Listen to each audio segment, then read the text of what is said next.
चला आज बनवूया घरगुती पद्धतीचा व्हाईट पुलाव। त्यासाठी तेलात खडे मसाले टाकून व्यवस्थित परतून घेऊ।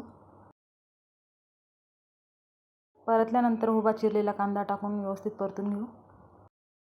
बारीक चिरलेली हिरवी मिरची टाकून घेऊ, व्यवस्थित परतून घेऊ। त्यानंतर तुमच्याकडे असतील त्या भाज्या टाकून घ्यायच्या। मी इथे शिमला मिरची टाकली आहे, गाजर, बटाटा, वाटाणा, फ्लावर, घेवडा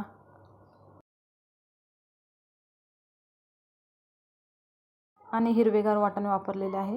व्यवस्थित परतून घ्यायचे आहे।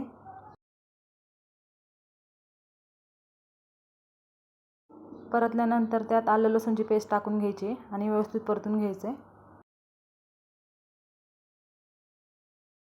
व्यवस्थित परतल्यानंतर त्यावर झाकण ठेवून 2-3 मिनिटं वाफ देऊन घ्यायचे।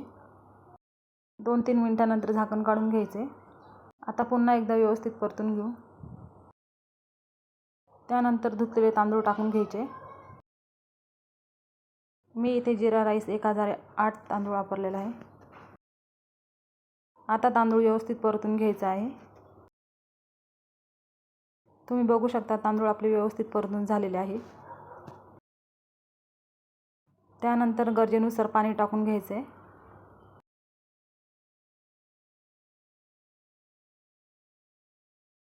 चवीनुसार मीठ टाकून घेऊ।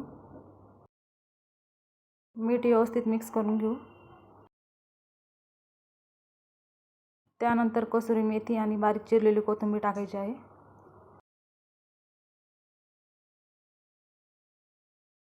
व्यवस्थित मिक्स करून घेऊ।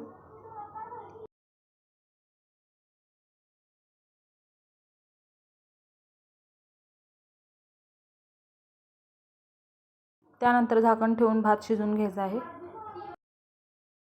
तुम्ही बघू शकता राईस आपला व्यवस्थित शिजलेला आहे। किती छान पांढरा शुभ्र दिसतोय। प्लेटमध्ये सर्व करून घेऊ। रेसिपी आवडल्यास व्हिडिओला लाईक, शेअर, कमेंट आणि चॅनलला सबस्क्राईब नक्की करा।